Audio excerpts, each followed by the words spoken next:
Happy Friday, beautiful people, and hello to you all out there tuning in for your first sip of the weekend.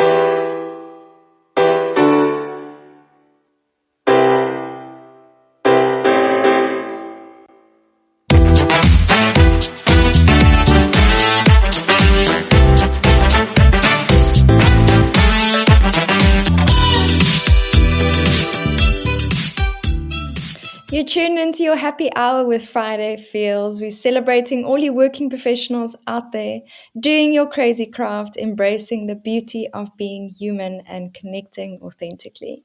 And we are hosts, Saj and Nicole, and we're living and working around the world, holding space for you and keeping it raw and real as we share fresh content with you every week.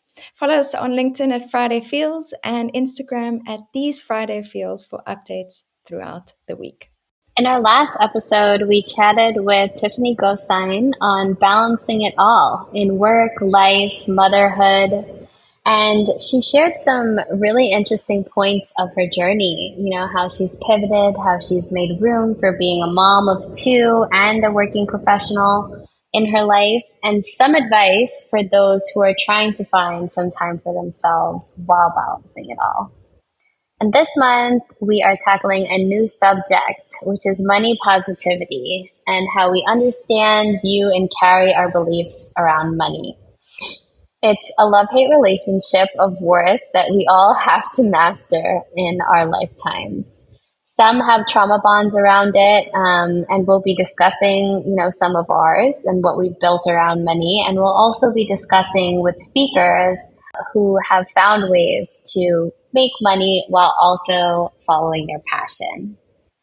So let's jump into it. This week, we actually posted some of our favorite money quotes from Cosmo. They had an article last year, which was 120 Instagram captions for all of your work feels. And I sent it to Nicole and I was like, look, they're talking about work feels just like us. And I actually got a really good laugh out of it. They had different topics for it. And so some of them were like positive thoughts about work, when you're ready to get up and get that money.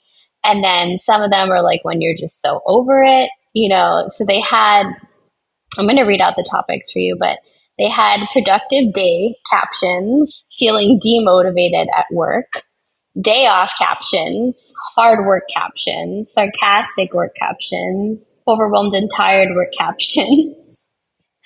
And so one of mine that I thought was really good was get up and get ready. You're not a Nepo baby.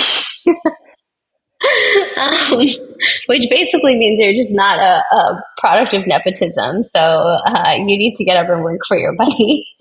And they had the CEO, comma, 000, comma, 000. I thought that one was really cute. What about you, Nicole? Which ones are your favorite?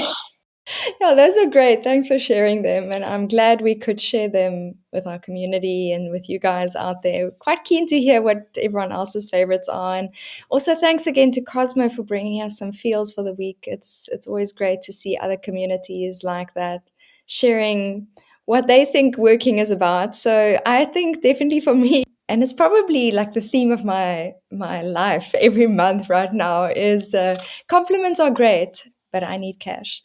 So I know, Sasha, I've been telling you that I've secretly been very much looking forward to this topic since we started brainstorming the themes for the next few months. Money is such a fascinating construct of our existence. We touched briefly on this with Christine Bolden, I think, in episode 8. So for whoever hasn't checked that out, it's an interesting take that she had on that as well. So what does this topic mean to you? And do you feel like you have a positive attitude towards money? Yeah, so I think this topic is really interesting. I think when we were talking about what are the topics we want to have in the different months, this one came up because in the spirit of charting your own path, I think money is just a really important construct that we all in some way in this world, that in the worlds that we live in, you know, you need to have it. You need to have it to kind of go out and do what you want in the world, and feel safe and secure is part of that. Or taking risks and calculated risks to get paid for what you're passionate about, what you like doing. And so much of what we talk about is following your joy and your passion. And I think for me, you know, I have some strong held beliefs on money. A lot of them actually have changed a bit in the past year. And for me, you know, growing up, frugality was a big thing. I kind of grew up that way, you know, going to garage sales and buying things on clearance. And for me, it's actually fun to get things discounted. Shout out to I wouldn't say my parents, shout out to my mom for probably making it a game. I don't know. But I think it's kind of funny because I think, especially I would say if you're in a relationship, and it doesn't have to be a romantic one, but it's very interesting to see how other people have different beliefs about money. And the reason I say in a relationship is because you're probably around that person a lot, even if it's your best friend or, you know, your spouse. You can tell people come with their own set of beliefs to many scenarios about money. There's so many times, even if you go and grab coffee, you can see if people choose to pay for you, if they tip well, if they get a bunch of free stuff, like they'll go and take extra sugar, extra half and half, and keep it in their bag. They'll bring their own tea bag to, you know, when they're going out to get tea. So there's so much you can tell about people when you know, that's an exercise I like to do a lot of, which is like follow the money. You really understand what's going on in a lot of situations, especially around like businesses and business models, etc. So as I got older and I started making my own money, I would splurge a bit here and there on nice things, but I still find it very, very hard to spend a lot of money on clothes and material items and most things. It's weird because I have no problem spending hundreds of dollars getting things on clearance, but versus buying one thing that I really want for the same price. Like, I just, for me, it just doesn't make any sense. And it might break, it might like not fit me well, but I will still do it. And I really argue a lot with myself around that. And my partner also argues a lot with me, like, you know, why don't you just buy one thing you really want instead of buying 500 things that kind of like, yeah, they're a great deal, but like they don't actually serve the purpose that you need them to serve. And I think an interesting book that talks about this is Ramit Sethi's book. He also has a Netflix special on it. It's called I Will Teach You to Be Rich. And he's a big believer in splurging relentlessly on the things that are of value to you in your rich life and cutting everything else out. So if you're a person that really likes to go on vacations, or even if you're a person who really likes designer things, whatever it is that's your kind of cup of tea that you really want, enjoy, like, gives you happiness, you figure out a way to center your life around that and get the things that you want. But everything else that doesn't fall in line with that, you don't splurge on it. So you might, let's say, cook meals at home for the whole month just so that you can afford your vacation that you want to go stay in a 5-star resort for 5 days and you don't want to have to worry about anything. Whatever it is, you know, I like his approach because it's not about judgment and what works for everybody. It's very personalized, but it's realistic in a way that you can't afford everything. And you shouldn't feel, a lot of it is guilty. You shouldn't feel guilty about the things that you generally like and enjoy, but you do have to be realistic about, you know, where you're going to cut those costs. And so he also has a lot around automating systems. So like if you get paid every month and you realize this is what you want to do, you save up for those vacations, the rest goes into savings, just basically making it easier on yourself by having systems and processes in place. And I think this is, you know, still a topic for me that I struggle with a bit, because if you read a lot about how people become financially successful, it's usually focused on one thing, try a variety of methods, figure out what works. And when you do, hone in on that, get better at it than anyone else, and then charge for your services. And so for me, thinking about money and in the context of how we live our life and how we also follow our passion, I think in this phase, I just really want to try a lot of different things and want more of it in my life. And so for me, it's about building back my money rules in a way that feels authentic to me now. A year ago, when I had a steady job, it was different. For me, it was more about, okay, the money that I have and that I'm earning, I need to invest it to beat out inflation, rather than saving it. I would probably put a portion of that away for some sort of vacation and save some of it. But the majority of my extra income went to investing or putting in a pool to invest it. And so, I mean, there's so much on this topic, but I think we're going to get into later on, like, what are our money rules? What does it mean for us? But I think that's kind of how my journey in money has changed over the years. What about you, Nicole? That's fascinating. And I think you're so right, right? Like money is a journey. It's not to say that the way you think about money when you're young is going to be the way you think about money when you're old and when you've gone through some things in life. And funny enough, I think money still remains an issue. It doesn't matter what age you are. But for me, it's definitely a pertinent thing in my life at the moment because I am trying to heal a lot of really owning my worth. And when I say worth, it's very much about your own love, but it's also about the financial expression of that in the world. So I have walked quite an interesting journey with money. And when I was thinking about this, I really had to like break it down into like phases of my life. So when I was very young, what I remember is getting pocket money and not being wanting to spend it, And yes, I am an only child, and as much as I completely hate the stereotypical idea of only children being spoiled, I was very privileged. I was very grateful for being able to get anything. I was never unreasonably spoiled, but I was always given choices. Is it this one or this one? And I was very indecisive. But I remember one day very specifically where I wanted to buy a CD. It was my very first CD that I really, really wanted. And I just couldn't like spend money on it. I was so scared to spend money and buy something that I wanted. And I always had this thing where like we'll look at something, I'm going to buy it. And then first we have to go home and I have to sleep on it. And if I still want it in the morning, then I'll go back and spend the money. So I was very scared to like give myself things that would like give me joy. And I didn't really have that good like relationship with spending and money. So anyway, the student days came and I was obviously off to university.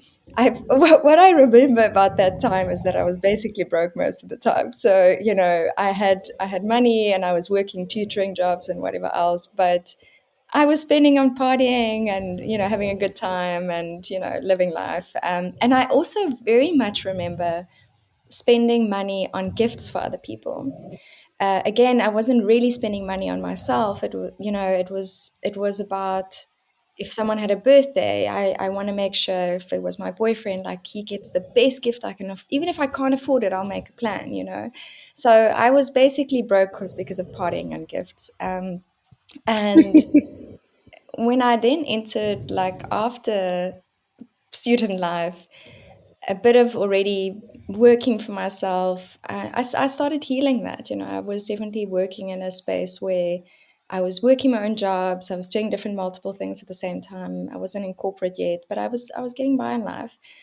And then I started working in corporate. I was working at KPMG at the time. And, when you enter those kind of programs, like even the forensic program I entered, most auditors will tell you you earn peanuts. You earn absolutely squat all for all the hard work and life that you give to these corporates. It's just a fact of life. So I really wasn't making much, but putting so much energy into that. And yeah, again, just kind of trying to build from that. And realizing very quickly that when I moved out of corporate into fintech, I was making a lot more money. So it's interesting the what you mentioned earlier about when you find things that you're good at and go for, sometimes that's quite hard because it's also dependent on the industry that you move in, dependent on the way those things function in those industries, and all of that. So that was an interesting realization that you could do similar work within a different industry and earn more money. And then I got married, and I haven't spoken much about this on the podcast, but I was married for a while. And I entered this interesting phase with money where I always believed that even though I studied finances, this is the irony, and accounting, I never really had this good relationship with how to manage money. And I got kind of convinced that I wasn't very good at this and couldn't be, and gave my bank account away. And so I gave up my ownership of money to be able to be in a co-joint bank account, with, the ability to spend but be watched, and really have to like draw, from the ATM if I wanted to surprise anyone with anything. And so I completely limited myself in my way of being financially free in the world. And after I got divorced, I really started healing that relationship. I had to take on the mortgage by myself, which was a huge leap of faith, for me. But the universe completely helped me and mended this relationship by supporting me in different ways. My company got medical aid all of a sudden, for us, so I was covered. I got the most ridiculous bond because we were in lockdown, which I never would have gotten on my own. And so when I started following more of my joy and spending money on making the house my space and my sanctuary, more money started flowing in. And so it was really beautiful to kind of see this transition from a young girl who was really scared to spend money on things she loved to this whole movement of being able to mend my money matters, in following my joy. And then, yet again, after the layoff, having spent so much energy and money into doing creative things, I now find myself in an interesting situation of, still feeling financially stressed out, still not quite knowing how to own my worth in the world. But it's because I have to do it for myself, not for a company, not for anyone else. And I've now discovered that I think differently about money because of this. I really had to sit with myself, and being very broke a lot of the last year, broke because of decisions of paying for creations of music and all of that. So I would make those choices again, but really not being able to spend much on food and anything like that. I started thinking about, what is this thing like money? What is it when I'm earning money? What does that really mean? And yeah, I mean, we're still going to delve into some of this and some of our money truths. But yeah, that's been my journey from like scarcity to energy exchange. And I want to flesh that out a little bit more. But I've really gone on a whole long rant here. So that's a little bit of the journey for me, and why money is such an important topic, out there in the world, because we allow ourselves to be captivated by it and controlled by it when it's really not necessary. Yeah. I mean, thank you for sharing that. I think, same, when I was thinking about this topic, I realized it is, you kind of break it down into phases, right? So you grow up with whatever is around you because that's how life is. And then when you start kind of embarking on your own, I remember in college, like my parents used to give me money. They were very much so when I was growing up and it was the time for me to get a job. It was like, instead of you getting a job, we'll give you money, but you focus on school and you focus on this. And so I didn't have to kind of figure it out because I always had. And so there came a time, around 2008 when there was the crash where they didn't really tell me too much, but I just realized when I would ask for money, it didn't really come as frequently. And I remember one time asking my parents, like they used to give me like $100 for, I don't know how much it was, for like a week or every 2 weeks or something, like for groceries, because our meals were kind of covered, housing was covered. So it was really like recreational. And if you wanted to buy things, some of the meals were covered. And so Again, I was using it for like partying and food mostly. And what else are you going to use it on?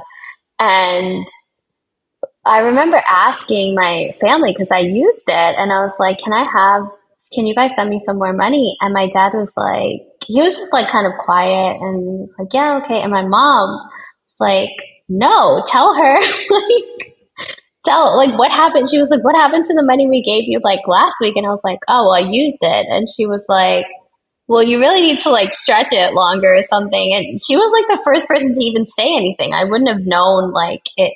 That's a big thing. Like a lot of times parents see things and you don't realize what it costs them to do that. Not like monetarily wise, but just like emotionally. And obviously, I did also grow up like, I never really had to want for anything, but also we were pretty conditioned in a way to not really want crazy expensive things anyway. But my dad would be the one to kind of go off and buy what the latest thing was. He always just wanted me to have the best stuff, especially like professionally or for school. And so I remember like in college, I had like a Palm Pilot. Like I didn't need a Palm Pilot. I wasn't running a company back then, but he would always buy whatever the best was at the time. And when I realized that like the money wasn't coming as fast as I needed it, I decided to get a job and through the university, and then I would babysit, and I don't even know what else I used to do. And I used to like get up at the crack of dawn. I had like an 8 a.m. class. I would have to get up at like 5 something, go down to the West Village, take this bratty kid to school in Brooklyn, then come back and go to my class. And twice I missed my alarm. It was such a fiasco, but it's crazy how much I had to do for that same money when I had to do it on my own. And then you really realize you're like, damn, this is hard. Like this is a lot of work when you're tired and you're working and school is not easy. So I think, that phase of my life was like, shit, like I need to really be better about this money that I'm getting. And it's true. When you start earning more and you deciding what to do with it, that's when you start creating kind of your own beliefs about it. Because you watch the people around you, you see how they have money and splurge. And I remember I had a friend who we'd go out and the cover for clubs in university was like $5 or $10 for girls. Sometimes there would be $20. And when it was $20, it was like, wow, it has to be like amazing for us to spend $20 to go in, just to go in. And they would have like drink specials, but people would like buy us drinks and stuff like that. So the cover was the main problem.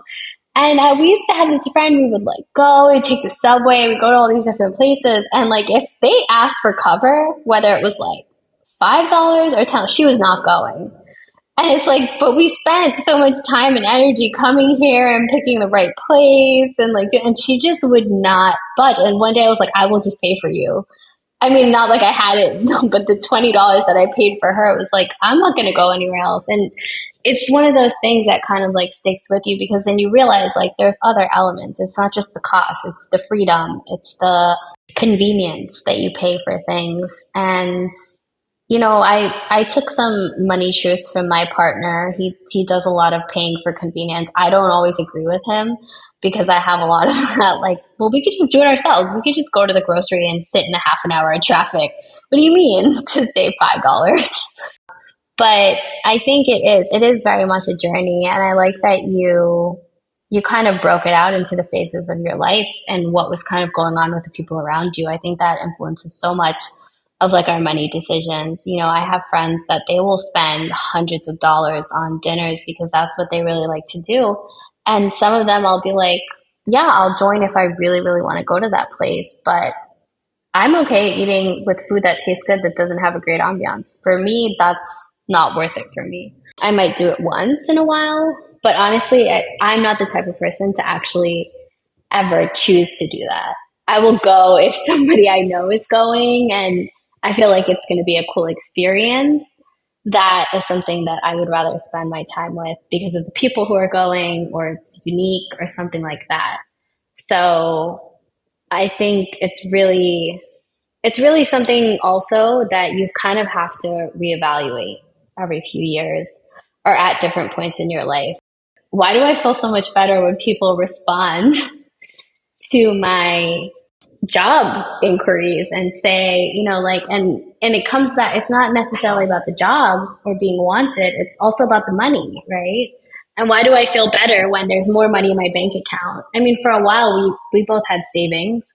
Why is it that we walk differently in the world when our bank account is full? Is it because it's very much like with savings? Yeah, I know some people who they don't make a lot of money, but they have huge savings. They're really frugal with the way they do it, and they're really proud of that, which is an accomplishment in itself. But if inflation is taking 10% of it every year, 10 years from now, when you have it sitting in the bank account, what is it that you can actually buy with it? And so, I think that brings us into kind of our money truths and what it is that we really stand by. And for me, I would say, there are three things that I've realized are kind of holy grail for me. And one is memories of experiences are better for me than luxury items. I find it extremely hard to spend $2,000 on a purse, $3,000 on a purse, $10,000. And it's not like I couldn't have at one point, maybe not a lot of points, but at some points, you get like a big bonus check or you make a commission on something and you're like, what should I do with this money? And I think for me, when I started traveling, first for work and then I would go off on my own, I realized those are the things that are kind of worth it for me and the things that we remember. And even gifting people, for me, I tend to gift more experiences than luxury items if I can afford it. Like, hey, I'd rather pay $100 for your flight to come down to Florida and let's do something rather than give you a $300 watch or give you a $300 sweater. And I mean, not that I spend that much on gifts, but I'm saying for my immediate family, we tend to talk about the experiences that we had when we went somewhere as fond memories. So that's my first one. Two, investing is better than saving. Again, with inflation, I just will argue with people all day long about this. I think you have to take it into context too, though. You don't want to, if you're in a rocky, I would say this economy is very rocky. And so there is a room for having savings for layoffs, etc. Just feeling that sort of stability and having a back burner. But in general, as a way of life, that's something that was kind of instilled in me, for better, for worse. And I've decided at different points in my life that I tend to veer towards investing rather than savings because it's a fact. It's an invisible thing that happens, but your purchasing power just go down every year. And then three, just diversifying income streams. I used to read a lot about how people become wealthy on CNBC and like all of those different types, Fortune magazine, Fast Company, like fascinated with how people build companies and how they acquire success. And a lot of it comes down to, even though you focus and you kind of build, I think diversifying your income streams is a big thing. Because you just never know, if you have all your eggs in one basket and something heavily affects that basket, you can always hustle your way into different areas, but I would say those are the three things for me that are money truths for me at this time. I love what you were saying now about diversification. And we were talking earlier about Taylor Swift. She has become such a successful businesswoman, or rather, figure in the world. I mean, she's Time Magazine's Person of the Year, which is insane and amazing. But she's a creative, and we all know there's not that much money in creative unless you build that brand out. And she has completely diversified into property and she's been so smart about what she's done. So I think she's a great example of diversification on your point three there. And then, like, just to quickly revisit what you said, I think it's such an important point. When you walk down the street and you have zero in your bank account versus $5,000, how are you different as a person? And this has been one of my big questions in the last year, often reaching that zero and then, feeling that weight of that on myself, as I walk down the different streets and traveling. So I think it's really important thing to ask ourselves. And I think that kind of brings me to some of my money truths and what I've been thinking about. And just to tie back to what I was saying earlier, when I was in Austin, Texas, I was really sitting there thinking about what I'm going to do with my life and what is this thing of money, and yeah, why does it affect my feeling of worth so much? Why does it really draw me down so much when I don't have money? And I got to realize that, well, actually, money is just the transfer of value. It is just your value that you are expressing in the world. It's a form of that. And what really got me going was the fact that, well, if you're putting your energy behind something, if you are ready to put your value to something and you're giving your energy to the world, and that translates into money and you give that to somebody else, that's a beautiful exchange. That's a beautiful exchange of energy. But then what really is sad for me, and has angered me quite enough to start trying to change this in the world, is we have governmental systems, we have societal systems that have now said, okay, well, it's okay to take this thing called money, which is supposed to be backed by our energy, and print some of it. Just print it out of nothing. And that's not backed by anyone's energy, but the printers. And, then that's put into the world.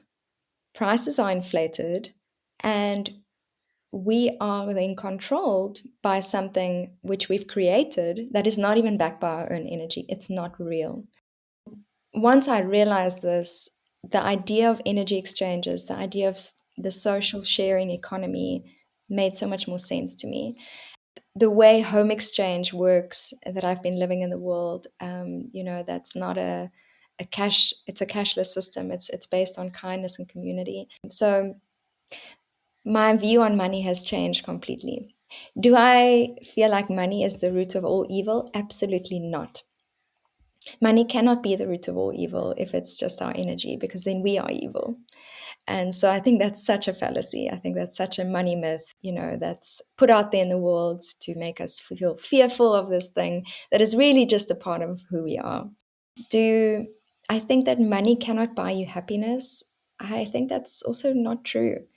I've come to realize that since it is our energy, since it is something we value, we can put that value to something that we find joy in. It's what else are we doing here but to transfer that energy, to keep that feedback loop going? So if you're not following your joy with your energy expressed as money, then what on earth are we doing here? And you need money to make money. I a lot of people have said this to me, and I totally understand where they're coming from, but I don't think that is true. Maybe in the sense of you need energy to create energy. You need something within yourself, which you always will have of, unless you take yourself out of this world and you're no longer alive. You will always have something to give. You will always have something you can create with in the world.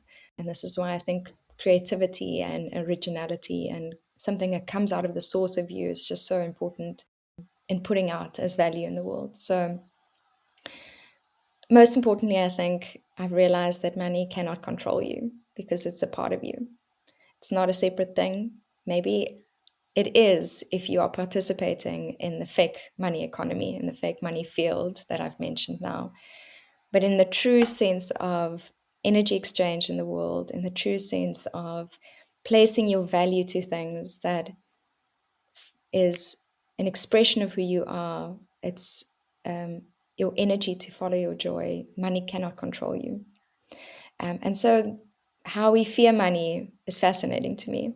And I'm learning about that every day. These are all things I've grappled with, and these are things that I'm struggling with still. So, but I would love to see more of the kindness economy, of the sharing economy, where we are not as regulated, not as taxed. And interestingly, I was listening to a talk by a woman called Lynne, and she has written a book called The Soul of Money. And what she talks about is the fact that money was just created to be able to transfer energy in a beautiful way, because sometimes when you have, Peter might not always have the cows you need when you give him the eggs, and so you're hoping that he has the cows. And Peter, who needs whatever the cows eat, the grass for the cows, and was going to hope that Simon has some of the grass or whatever it is. But money did make sense. Cash made sense to be able to transfer value. And what she talks about is that where it got really interesting is where people started making money on money, where we were charging interest on money. And so in tax, I feel is the similar kind of thing. It's not so much about this is just what you need. It became a bit of a greedy exchange. You were making money off somebody else's something they might not even have. So it's an interesting thing, and I really hope that, like I say, we can have her on so we can uncover a little bit more of what she has written about, and she is helping people every day to heal their money matters. But yeah, those are the money truths and fallacies and things that I've been grappling with and what I've come to. So I hope to exchange energy in a beautiful way with whoever is keen to do that with me. I mean, you have a lot of businesses that you're a part of, that you've grown and you're building, that touch on this concept, right? I know you have the chemistry connection and also helping creative artists through SWAT Cat. So I think, there's definitely room there. And I think for the first time in a long time that I've always kind of chose the responsible path, choosing the responsible, like still activating things that give me joy. But, I went into school, I did finance because I was good at math and I thought it would make sense. And I thought I would never have to look for a job if I went into it. And it was very lucrative, but I just hated some of the paths that the school really pushed on us. And I feel like I've tried to maintain some of my joy through my jobs. And when I got into partnerships and sales, I realized, oh, wow, I can thrive in this environment and not hate every single aspect of it. And having a job and having money, to be able to do the things and provide for your family, etc., did land me in a decent spot. But in the past year, just kind of rethinking that, I think it's a really interesting question to ask people. Like, when your bank account is full, do you really walk through the world differently? And why is that? I mean, we read so much, you and I, we do so much on a different level, and we still are succumbing to things like that. And we probably don't even fully understand all of it. So really, question to the audience, is that something that you feel like, and why is that? What is that trying to tell you? I think it is a question about worth, and you should feel the same way because you're the same person. You still have the same exact capability that you do, whether you have a job or you don't have a job. Your network is pretty much the same. If you've managed to network with people, you can get another job. But somehow it does manage, let's say you're on your fifth round of interviews, or you're on your fifth round of applying for jobs and going through interviews and then getting rejected. It does start to wane on you. And so I think it's really interesting to kind of chat with someone who's in the businesses that you are in about money. And one thing we've said, and I really try to, I don't know if I do it well or not, is in starting more creative businesses, is trying to, okay, can we address the money things? Because if you don't address it, I've lived through circumstances like this with different people. For me, it just creates a snowball. So for me, I'd rather say, hey, let's publicly say I don't know about money and feel like we addressed it, rather than just going off into the land of Neverland and hoping things kind of work according to plan. It's unfortunate that, and we're going to probably talk about this next week when we have Alex on, who's in the creative space, and you guys share more of what the business side of that looks like. I know on Earn Your Leisure, they always talk about the money moves behind a lot of businesses and people and their success, because it's so important, right? And that's kind of why we're here in a way, is we like to talk about the things that You might not have friends or coworkers that really you can talk about all these things with, but it doesn't mean it's not important and it shouldn't be addressed. And some of the consistent feedback that we've gotten on the podcast is that, we really like that you guys talk authentically and kind of don't hold back on these topics. So, we're going to continue to do that, whether it's uncomfortable or not. Sometimes it's uncomfortable for us personally to even talk about some of these situations. But hey, we're here. We know it happens. And we're here to share that with you. And so, strongly encourage people to think about what your money truths are and if there's any ways that you can reevaluate or kind of add to that. Yeah, absolutely. We are here to speak our honest truth, like Sasha, and even if it's uncomfortable, even, the point is we are all human and we're all grappling with the same things. And in between all the things that we're struggling with, we have beautiful gems. So, our gems of the week this week, Sash, what were your gems this week that helped you fill your cup and get through any challenges of being a beautiful working professional? I thought it was really interesting. I stumbled upon the JLo music video. So she has this extended music video. It's kind of like a movie. I think it's like 45 minutes long on Prime Video. And I think it's called This Is Me Now. It was very interesting. I didn't really know while I was watching it even what it was. I thought it was more of a documentary. And when it finished, it auto played the behind the scenes of her making this video slash movie. And that I found really interesting. And the name of that was The Greatest Love Story Never Told. It's very, very interesting because it has like Ben Affleck in it. It has her entire journey as a creative. I think you would really enjoy it, Nicole. As a creative, trying to bring something to life that has never been done before. She basically had pitched the idea with her team to a different studio, and they had greenlighted it. They were going to pay for it. And a few weeks before they were actually set for production, they pulled out. She ended up funding it herself. And so she goes through all of the emotions, finding, not only funding this project, but acting, directing, dancing, singing in it. It's very funny to watch the finished product and then watch the behind the scenes because she's very polished in the finished product. I mean, I just have so much respect and admiration. She's much older than everyone else in terms of what she can do at that age. I just find it jaw dropping. But just to see the way that she approaches things, how she never compromises on the product. And then she has so much self-doubt. She has so much to prove. And just, it was really interesting. I mean, obviously, things on camera are different than in real life, but I thought they did a great job showing behind the scenes of somebody who's so famous, so well accomplished, and still so driven.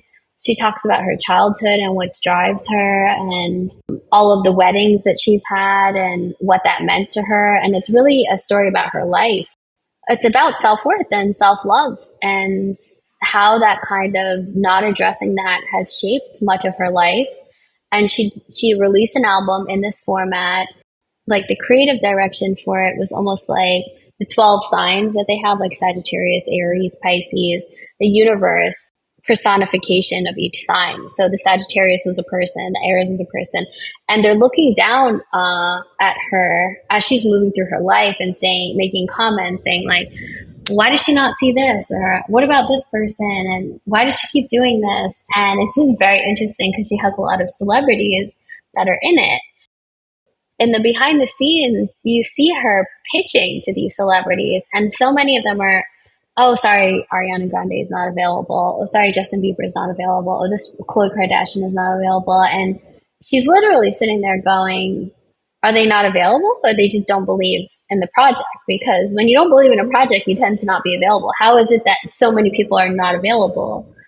It's so much of that. Like, it just resonated so much with me. And for me, I always think, when you're at a certain point, you don't have all these problems. And it was just so interesting to see no matter who you are and how big or small you are and what you're working on, birthing things into the universe is a hard thing. And I know sometimes we go through it even with ourselves behind the scenes on Friday Feels or our other businesses when they actually get down into the raw and real of it, talk about, which is it is very hard. You really don't know what you're doing. Everybody wants to be around you when it becomes something. But when you're actually going through it, the people that are with you, that are there, that are listening, that are supporting, that are trying to talk sense into your madness, that are supporting you even through the madness, whatever it is, that's where the magic is actually made. It's not when everybody is around and it's paid for and it's a huge success and thinking, wow, you can accomplish so much, you can have so much, and still authenticity is a problem for so many people. And there have been so many people in the past few months where I've seen this, that the earlier you start with the authenticity journey, just the better it will be for you. It's kind of alarming how many decisions you make not really understanding yourself and what you want and where you want to go in the world. And it's really a blessing and an opportunity to be able to do this with you, Nicole, and also for you kind of pivoting and opening up this light for people, because I have met personally or heard stories from people who are in their 50s, 60s, 70s, 80s that will look back on so many of their life choices and be like, that's just because that wasn't what I really wanted, but I kept doing it. That wasn't how I really felt. And you can be very successful on the outside living that way. Sometimes you look at our bank account and it's not as big as if we were doing something else, but do we feel like it was time well spent? Do we feel like it was decisions that we would have made over and over again that meant something to us? They say, follow your joy and the money will follow. And something that's been a gem for me this week, which kind of ties nicely into what you're saying now, is this topic of respect, because when you value yourself, when you own your worth, one of the big pillars of that is respecting yourself. And if you don't respect yourself, people won't respect you. And you can't actually expect anybody to treat you any differently.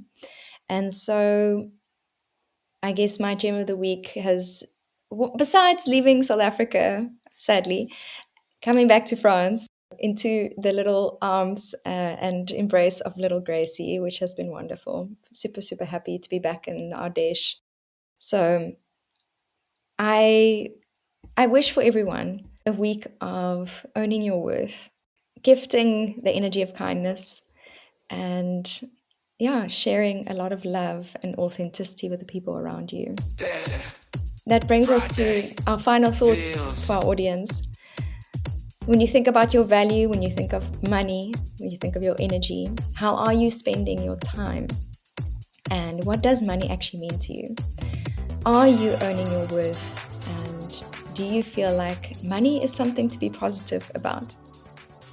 Yeah, thank you for that. And we'd love to hear from you. Remember to tag us using hashtag These Friday Feels to share your stories and listen to us on all your favorite platforms. To work with us or potentially have us broadcast Friday Feels or to plan your workations from your space, please reach out to us.